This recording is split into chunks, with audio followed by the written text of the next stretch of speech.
That's after the news now with Richard Whitmore.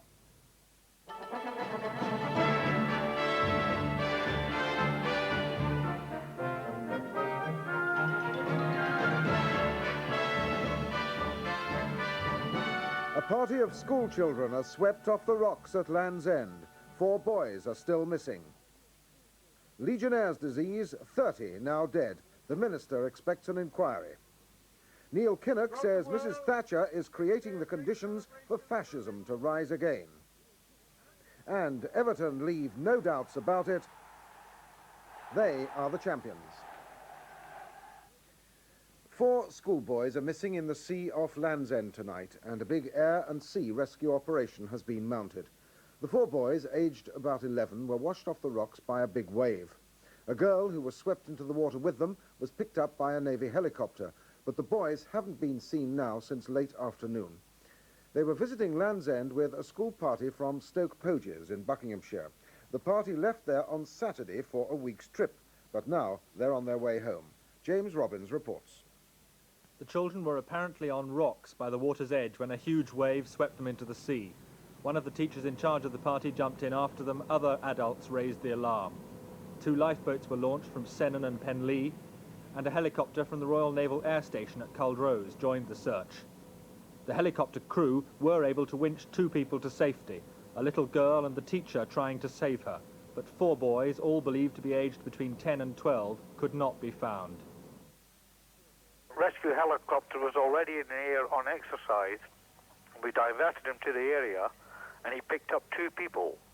However, the 2 people he picked up was one was a 12-year-old girl and the second one was a master from the school party who had gone in to try to save her. However, when we did a head count on the number of children from this party, we find that we're 4 children still missing. The problem there is the sea conditions themselves coming in from the Atlantic. It's very rough, is it? It is a heavy swell running in, yes. What are the chances of their survival? If indeed the 4 children are in the water, their chances are very slim now. When we arrived, we found 2 people at the base of the cliffs, actually at Land's End, very near to the waterline.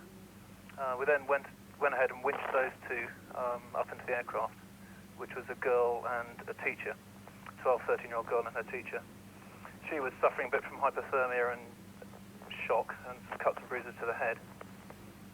She then told us that there was one other boy with her, so we turned around and went back to search the water for him.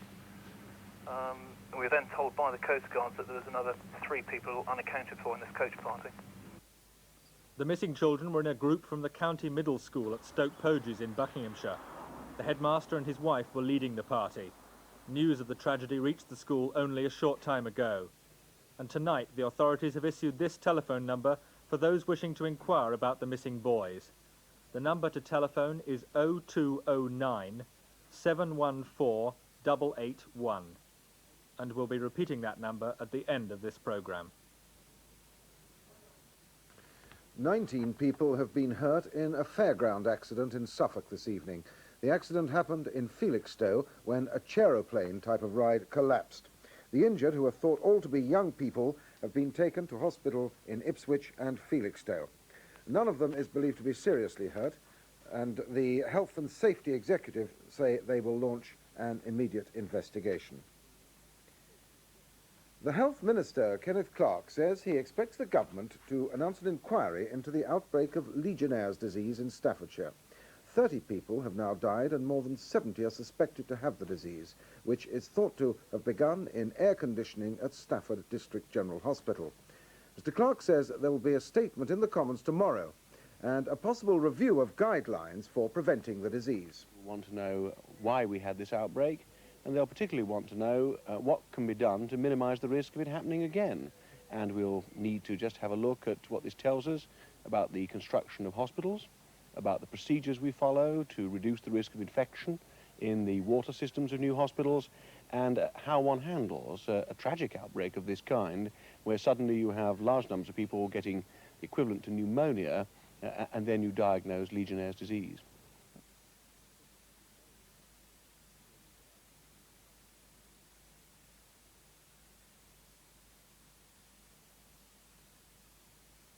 All Britain's major hospitals are equipped with the same type of air conditioning installed at Stafford. The Department of Health's hospital engineering expert says although the systems are regularly cleaned and checked, there's still a risk.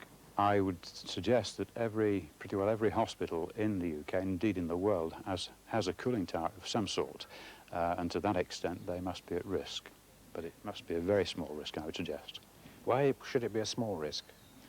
I understand that the chances of the bacteria getting into the cooling pond are slight. The chances of the bacteria developing in the pond are perhaps a little greater, and I understand that the chances of the bacteria actually being breathed in and causing Legionnaires are very thin indeed. 5 years ago, the Department of Health commissioned an inquiry into Legionnaire's disease by the Medical Research Council. Their findings are complete and should help the government in drawing up a defence against the mysterious disease. Well, I'm so sorry, we had some confusion there with our reports. That was a report, in fact, by Michael Vesti. The Labour leader, Neil Kinnock, spoke of the lessons of the Second World War at a May Day rally in Wigan. He criticised the government for repeating what he called the economic follies of the 30s. Mrs. Thatcher, I don't believe that Mrs. Thatcher is a fascist.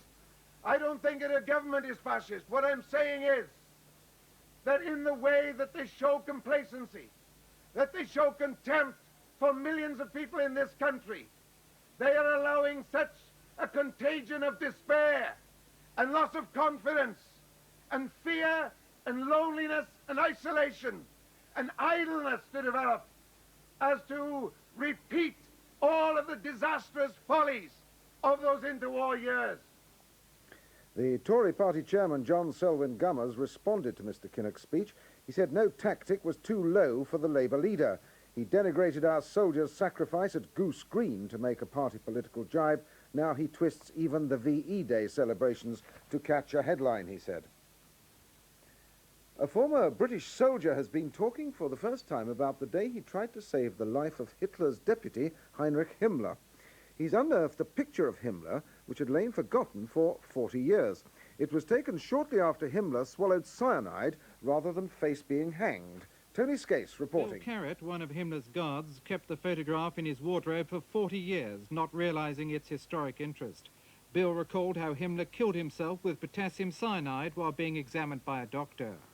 There was the crunch of a cyanide file, or whatever you like to call it, and you could actually hear it glass in his teeth. And the doctor said, well, we'll make him sick. And we got the whitewash off the ceiling into a bucket, water, stirrup pump. Then the doctor said, no, it's no good. It's too late, he's away, he's gone, finished. And that was the end of Himmler.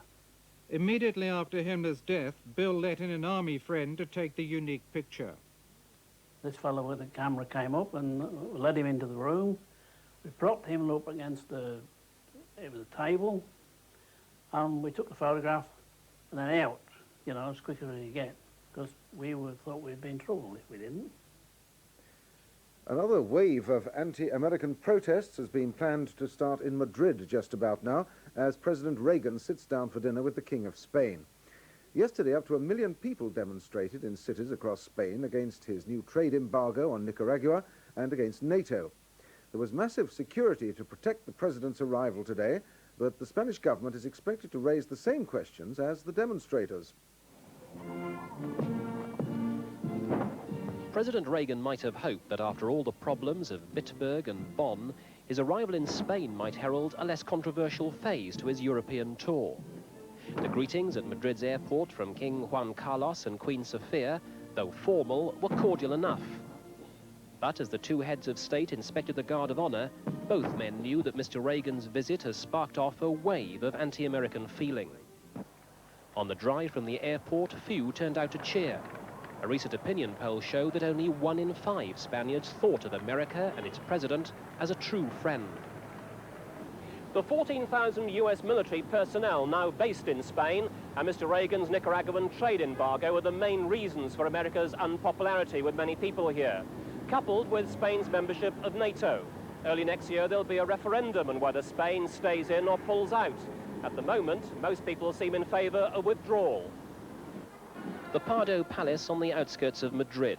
once the official residence of General Franco, now home for the Reagans during their visit. The royal welcome over, the President and Spain's Socialist Prime Minister Felipe González quickly got down to business. Senior González has criticised Mr. Reagan on Central America, and he wants the number of US troops in Spain reduced. Tonight, the President and Mrs. Reagan had another royal engagement. They were the guests of the King and Queen and their two daughters at a private dinner party.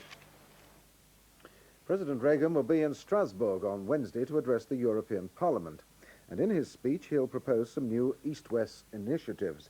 A new fast communications link between military headquarters in Washington and Moscow, an open borders policy between Western and Eastern Europe, and a pledge not to be the first to use military force.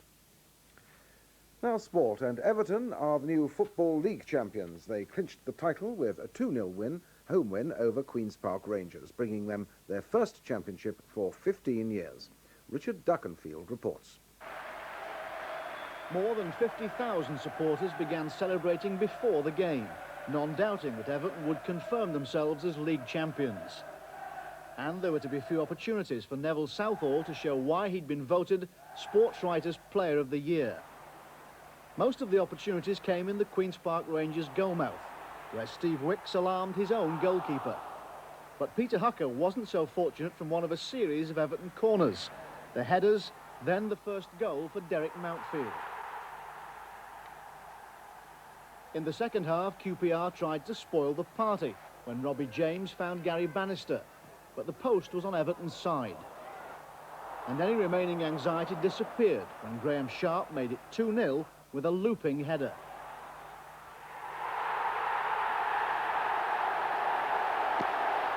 When the final whistle sounded, the Everton players began a lap of honour. The club's 8th league championship, all the sweeter because they took it from their neighbours Liverpool. Newcastle United's home match against Tottenham Hotspur was Chris Waddle's last game at St James's Park, and 30,000 turned out to see the England international. The first goal came against the run of play when a ball from Tottenham's Mark Falco found David Leeworthy. Just before half-time, a foul on Riley was judged to be inside the box, and Peter Beardsley equalised from the spot. In the second half, Glenn Hoddle's 35-yard drive gave Spurs a short-lived lead, until another foul on Riley in the area brought Newcastle their second penalty and goal through Beardsley. Then, 11 minutes from time, Spurs got the winner. Galvin's shot was deflected by Thomas, but only to Spurs substitute Ian Crooks. 3-2 the score, and Newcastle are still not mathematically safe from relegation. In Division 2, there's a battle for the third promotion place. Oxford and Birmingham are already safe, but Manchester City slipped up, losing 3-2 at Notts County. That game was delayed for half an hour when fans tore down crush barriers and threw missiles at the police. The city's rivals, Portsmouth, Blackburn and Leeds, all won their games. In Division 3, Bradford are the new champions after an away victory at Bolton, and in Division 4, Chesterfield took the title with a goalless draw at Peterborough. The world snooker champion Dennis Taylor has returned to his hometown for the first time since his victory over Steve Davis.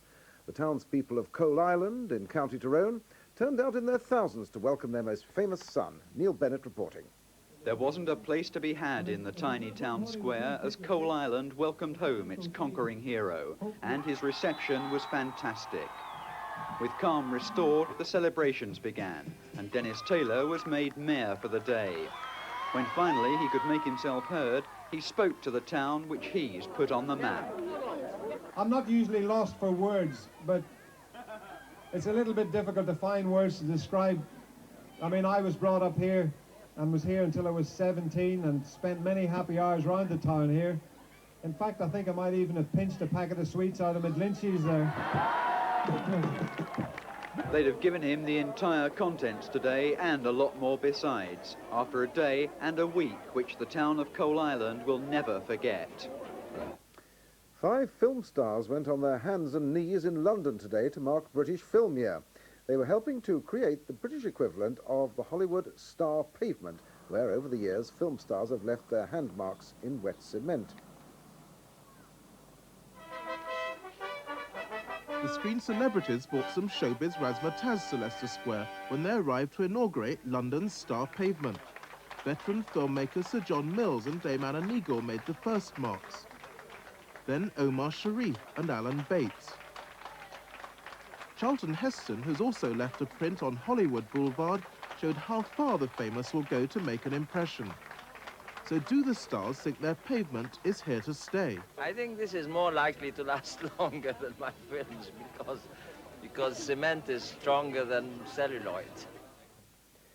Well, finally, the 4 children missing in the sea off Land's End. We have heard that the search will have to be called off within the next quarter of an hour for lack of light. The emergency number again for inquiries about the boys is 0209 714 881. And that's it from the newsroom tonight. Let's now look at the weather prospects with Michael Fish. Good evening to you. Well, it might have been a pretty cool bank holiday weekend over a good part of the country, but actually it was warmer in eastern England than it was in Mallorca, for instance, and the south of France. And actually much of the Mediterranean has been having some pretty unsettled weather recently. The unfortunate thing is that that unsettled weather and the area of low pressure that's giving it is moving our way, and that's going to bring rain to eastern parts of the country. Let's remove the fronts and put on the rain, and you can see what I mean. It's raining quite hard at the moment over a good part of France, the Mediterranean as well. And in the course of the next 24 hours or so, that area of low pressure will drift towards the country, bringing the rain first of all into the southeastern corner and eventually by the end of tomorrow into much of the eastern half of the country. However, as far as tonight's concerned, the odd fairly light shower scattered around at the moment, but they're dying away quite quickly. The clouds beginning to break now, and it's going to end up a rather misty, murky night, I think, in a good many places. Some patchy fog around as well. In the southeastern corner, though, as the night goes on, the cloud will thicken, and before the morning, in the extreme southeast that is, you'll have the first of the outbreaks of rain, I think, coming along. Temperatures holding up as the cloud spreads into that southeastern corner, but elsewhere a fairly chilly night, and I think in a good many places there'll certainly be a touch of ground frost. And then for tomorrow, well, right from the word go, that southeastern corner fairly cloudy. There'll be some outbreaks of rain in the extreme southeast, but elsewhere starting off dry and reasonably bright. But as the day goes on, I think we're going to find that cloud spreading westward so that the cloud and rain come to that will eventually get into much of the eastern half of England. And by the end of the day, some of the rain in the southeastern corner turning out to be pretty heavy. Eastern Scotland too, a fairly grey, misty sort of day, a little drizzle in the wind as well. But western parts, at least for much of the time, staying dry, staying bright, with a reasonable amount of sunshine, although these western parts of England and Wales towards evening will cloud over as well.